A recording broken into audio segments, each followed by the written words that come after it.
औज़ुबिल्लाहि मिनश्शैतानिर्रजीम बिस्मिल्लाहिर्रहमानिर्रहीम वस्सलातो वस्सलामु अला अशरफिल अंबियाए वल मुरसलीन खैरुल मुबश्शिरीन वल मुनज़रीन शफ़ीउल मुज़निबीन अल मुख़ातब ताहा व यासीन अल नबी अल मुअय्यद व रसूलुन मुसद्दद अबिल क़ासिम मुहम्मद अल्लाहुम्मा सल्लि अला मुहम्मद व आले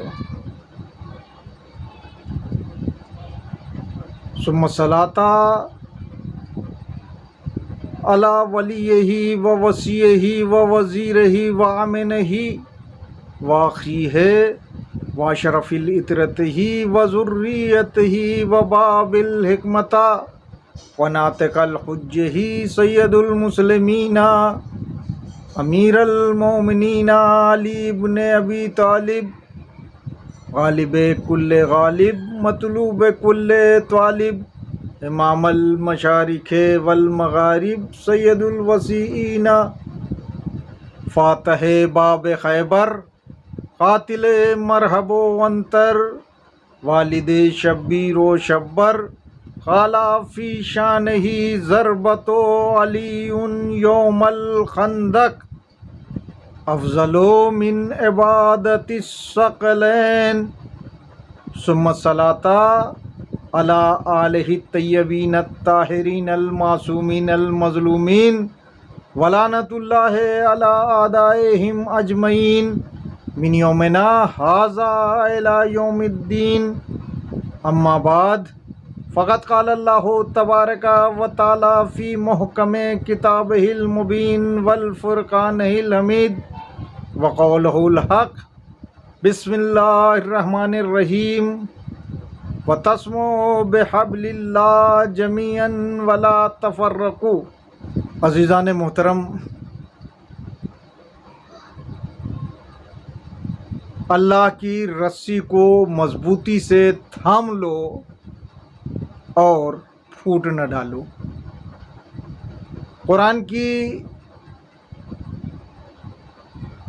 इस आये करीमा जिसका तर्जुमा हमने पेश किया, इसके ज़ैल में गुफ्तगू जारी व सारी है।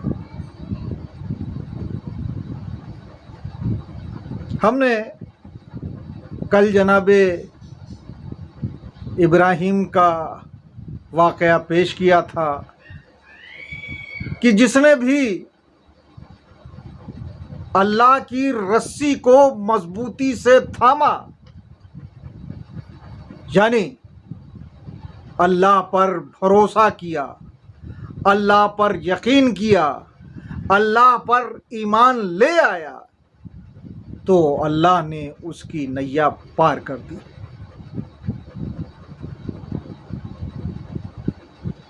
अल्लाह की रस्सी को मजबूती से थामना आसान नहीं है, और इसीलिए नबियों ने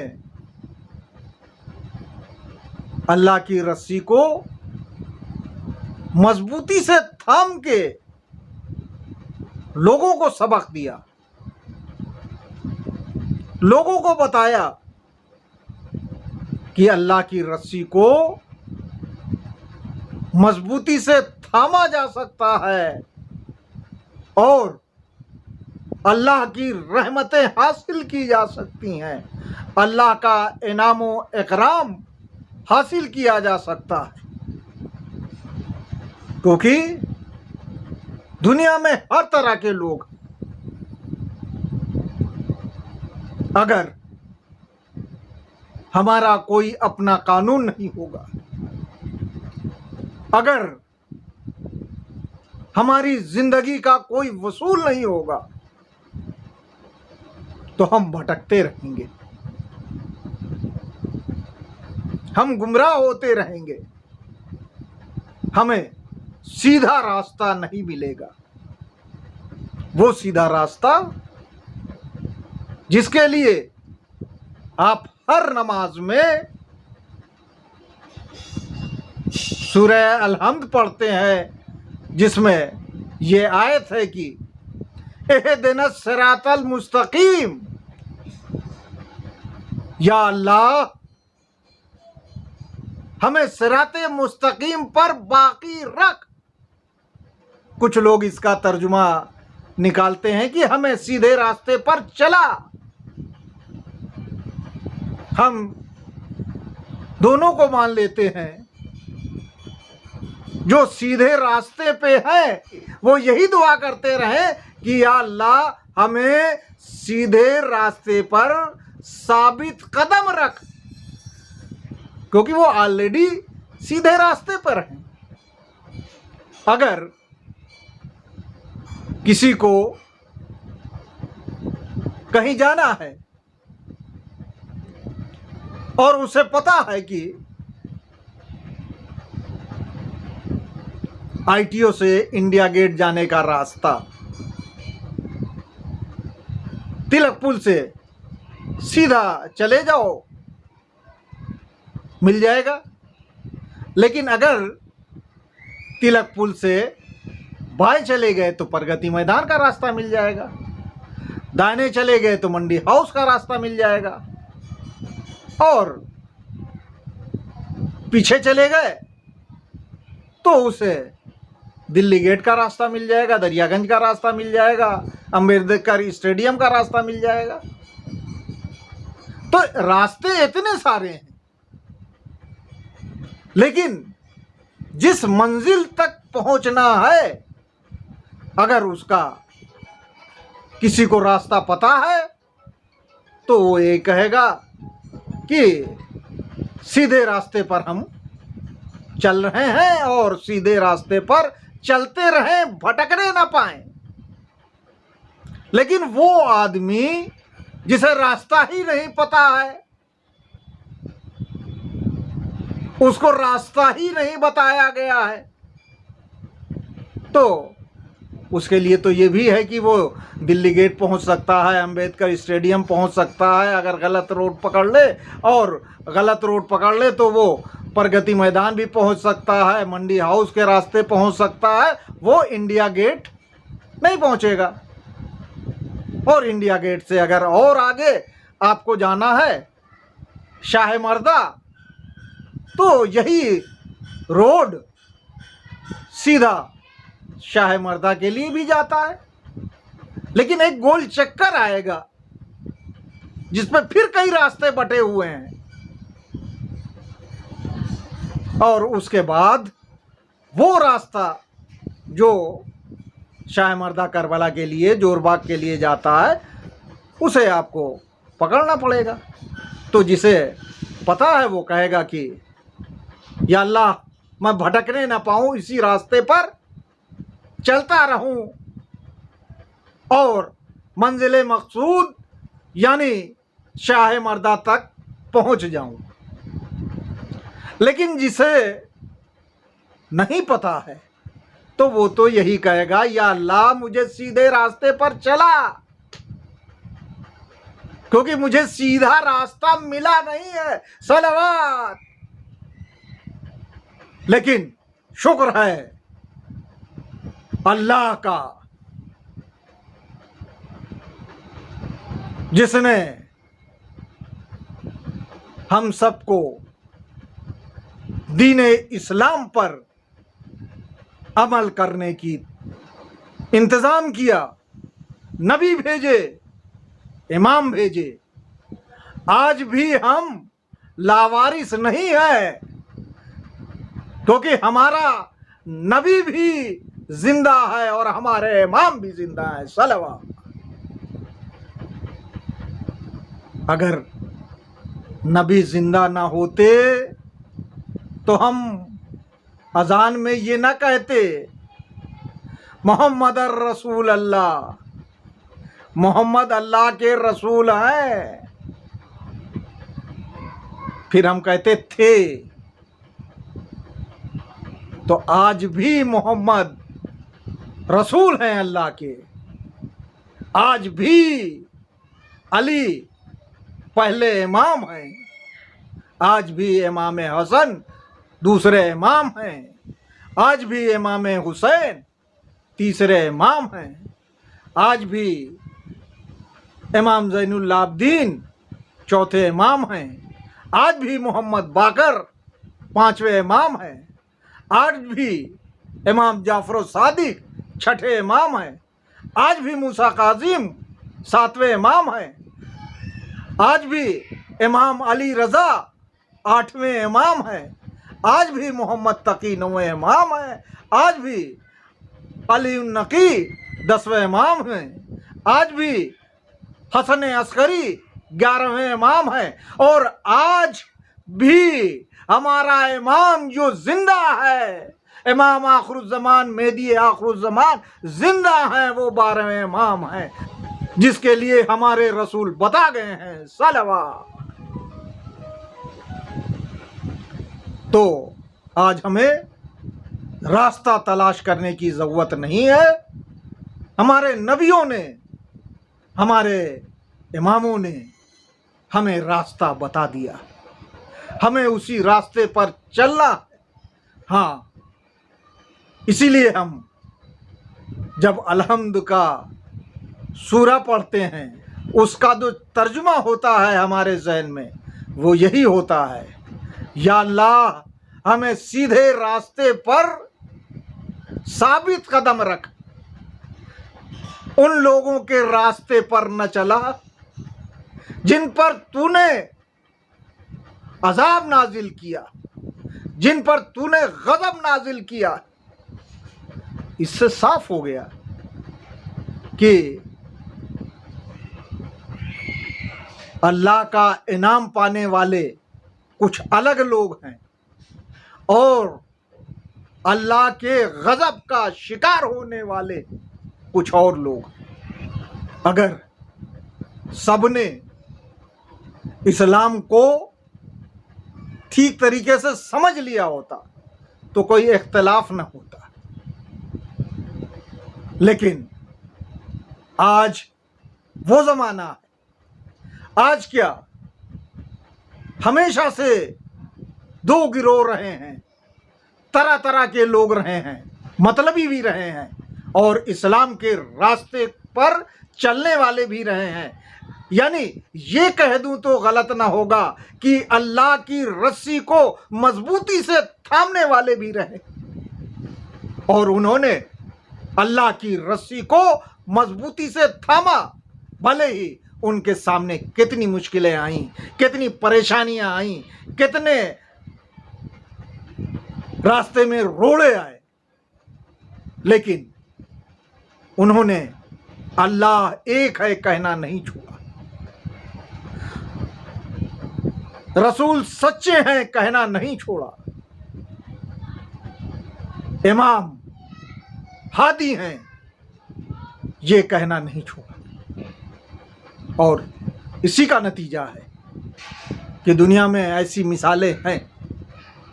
आज भी अगर कोई देखना चाहे तो देख सकता है। अल्लाह की रस्सी को मजबूती से थामने वाला वो बुजुर्ग जिसका नाम आयतुल्लाह खामनेई था, इनसे बड़ी बड़ी ताकतें घबरा गईं, परेशान हो गईं। आज देखें कि किस तरह से आयतुल्लाह खोमैनी के नाम से अमेरिका, इजराइल घबराए हुए हैं, लड़ते हुए हैं, कांप रहे हैं। भाई ये तो बड़ी ताकतें हैं, इन्हें तो सुपर ताकत माना जाता है। फिर ट्रम्प की घी क्यों बधी हुई है? फिर ट्रम्प समझौते के लिए क्यों मिन्नतें कर रहा है? इसलिए कि इसको पहले ये अंदाज़ा नहीं था कि अल्लाह वाले कैसे होते हैं। वो कैसे होते हैं जो अल्लाह की रस्सी को मजबूती से थामते हैं। उसको तो ये था, उसने तो दुनिया के लोगों को, चापलूसों को देखा था जो पल पल में अपने बयान बदल देते हैं, जो थोड़ी सी लालच में बिक जाते हैं।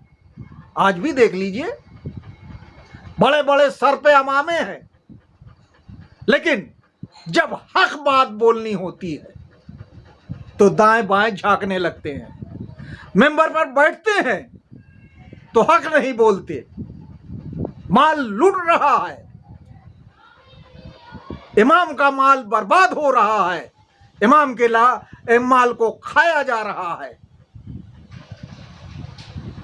पूरा वक्त बर्बाद कर दिया गया। लेकिन सिर्फ और सिर्फ मेंबर की लालच में कि अगर बोलेंगे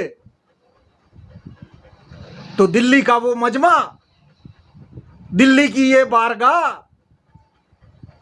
जिसमें मजलिस पढ़ने का मौका मिल रहा है, जिसमें अपनी बात कहने का मौका मिल रहा है, और जिस असरे की मजलिस के लिए मोटी रकम मिल रही है, हाथ से निकल जाएगा।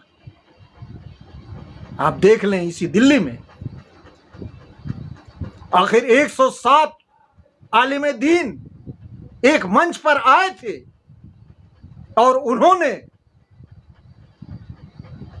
इस करबला की जो बेहुरमती हो रही है, इस करबला का जो माल लूटा जा रहा है, उसके खिलाफ आवाज उठाई कि नहीं उठाई?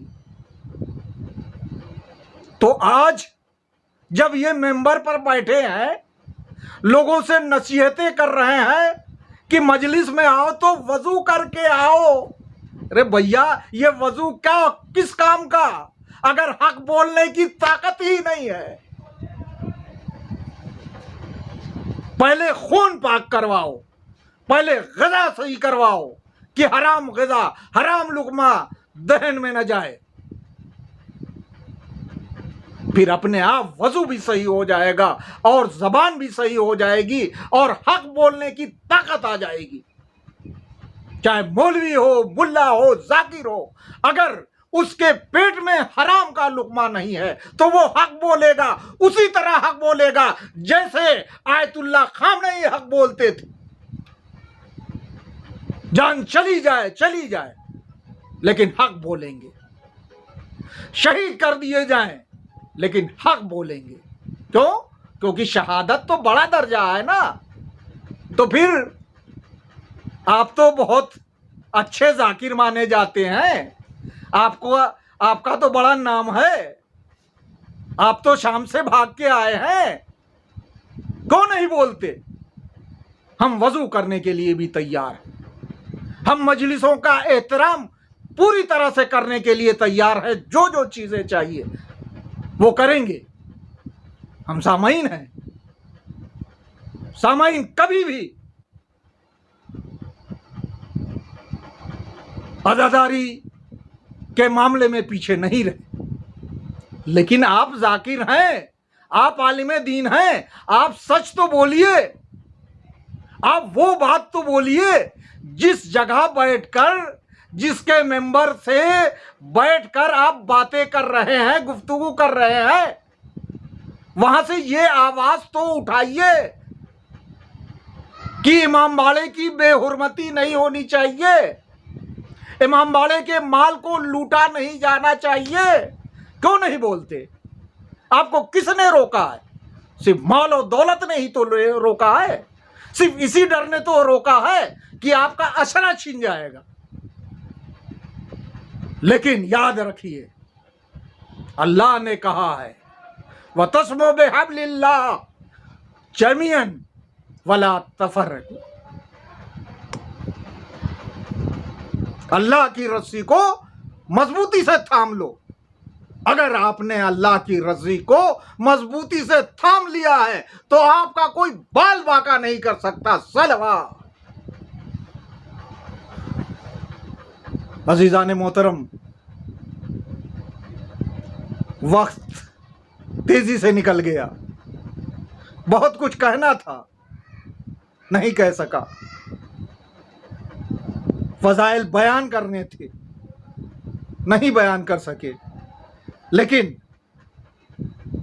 ये आप जान लें कि जो बयान किया ये भी फजाइल, और इसी हक बयानी के लिए अल्लाह ने, रसूलुल्लाह ने और हमारे इमामों ने हमसे कहा है कि बिना डरे हक बयानी करो, क्योंकि अगर हक बयानी न करनी होती तो आका हुसैन को जब बुलाया गया था दरबार में और बैत का मुतालबा किया गया था तो बैत कर लेते, लेकिन नहीं, उन्होंने कहा फाजिर, फासिक, बेईमान, मक्कार, अय्यार की बैत नहीं हो सकती। अगर आका हुसैन ने बैत कर ली होती तो आज के मौलवियों के लिए जो डकार रहे हैं हराम का, जो खा रहे हैं वफ का, जो लुटते हुए देख रहे हैं हक वफ को और आवाज बुलंद नहीं कर रहे हैं, वफ ना हमारे बाप का है ना किसी की जागीर है, वफ अल्लाह के नाम पर है और अल्लाह का माल अगर नुकसान हो रहा है, अल्लाह की जायदाद को, प्रॉपर्टी को अगर नुकसान पहुंचाया जा रहा है तो हर फर्द का फर्ज है कि वो इसके खिलाफ आवाज उठाए। लेकिन लोगों ने करबला को ठीक तरीके से नहीं समझा, नहीं ये मौलवी जाकिर समझाना चाहते हैं, नहीं तो ईरान के एक आयतुल्ला खामनई ने नक्शा बदल दिया, जालिम को बेनकाब कर दिया। आज जालिम को सर छुपाने की जगह नहीं मिल रही है, पूरी दुनिया में रुसवाई हो रही है। जालिम ही नहीं बल्कि मुसलमान कहलाने वाले देश और उनके उस देश में रहने वाले बेनकाब हो चुके हैं, वो बेनकाब हो चुके हैं। वो अगर अपने को मुसलमान कह रहे हैं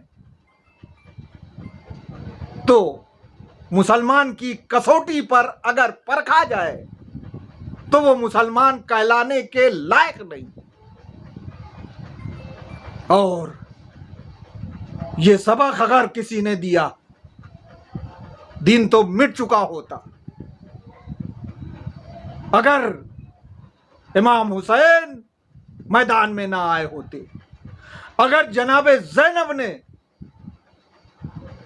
इस्लाम को बचाने के लिए वो काम न किया होता जो उन्होंने किया। इमाम हुसैन अलैहिस्सलाम ने कुर्बानी पेश की थी, लेकिन जनाबे ज़ैनब ने उस कुर्बानी को आम करके यजीद को बेनकाब कर दिया। उसी का नतीजा है कि आज यजीद पर चौतरफा लानतें हो रही। आज हमें जिक्र करना है हुसैन के खैमे में आने वाले, भले ही पछतावा करके, जनाबे हुर का। जब जनाबे हुर को इस बात का यकीन हो गया कि अब जंग होके रहेगी, जब जनाबे हुर को इस बात का यकीन हो गया कि हुसैन मजलूम है, हुसैन के छोटे छोटे बच्चे अलतश अलतश की आवाजें बुलंद कर रहे हैं, तो हुर ने मुहासबा किया और अपने पर लानत मलामत की होगी, अपने रुखसारों पे तमाचे मारने होंगे। उसके बाद हुर ने यह फैसला कर लिया, कुछ भी हो, लेकिन अब आका के कदमों में सर झुकाना। भाई को लिया, बेटे को लिया, सारा माजरा बयान किया। भाई को भी समझ में आ गया, बेटे को भी समझ में आ गया कि इमाम हुसैन हक पर है। दोनों चले, इमाम की खिदमत में आए, माफी मांग ली, इमाम के कदमों पर सर रख दिया, अपने को घोड़े से गिरा दिया। हुर ने, इमाम ने गले लगाया और कहा, अरे हुर, तू ऐसे वक्त में आया है जब हुसैन के पास तेरी मेहमान नवाजी करने के लिए पानी भी नहीं। अज़ादाराने हुसैन, हुसैन के बच्चे प्यासे हैं। हुर ने इजाजत मांगी, आका, मैंने आपको इस मुसीबत में डाला है, मुझे जंग की इजाजत दे दीजिए। हुर को इजाजत मिली। हुर ने जालिमों को फिन्नार किया और वो वक्त आया जब हुर खून में गलता हो गया और हुर के सदाने इमाम हुसैन पहुंच गए। हुर की पेशानी से खून बह रहा था। इमाम हुसैन अलैहिस्सलाम ने अपनी जेब से रुमाल निकाला। हाँ, वो रुमाल जो जनाबे फातिमा ज़हरा का रुमाल था, हुर की पेशानी पर बांध दिया, खून रुक गया। आज़ादाराने हुसैन, हुर शहीद हो गया। हुर को अपनी खता का एहसास हो गया था। हुसैन के आज़ादारों, अपनी गलती की माफी के लिए हाथ उठा लो, आका हुसैन से निदामत कर लो और दुआ मांग लो कि साबित कदम रहो, सिराते मुस्तकीम पर चलते रहो। इन्ना लिल्लाह व इन्ना इलैहि राजिऊन, रज़न बिक़ज़ाइही व तस्लीमन लिअम्रिही।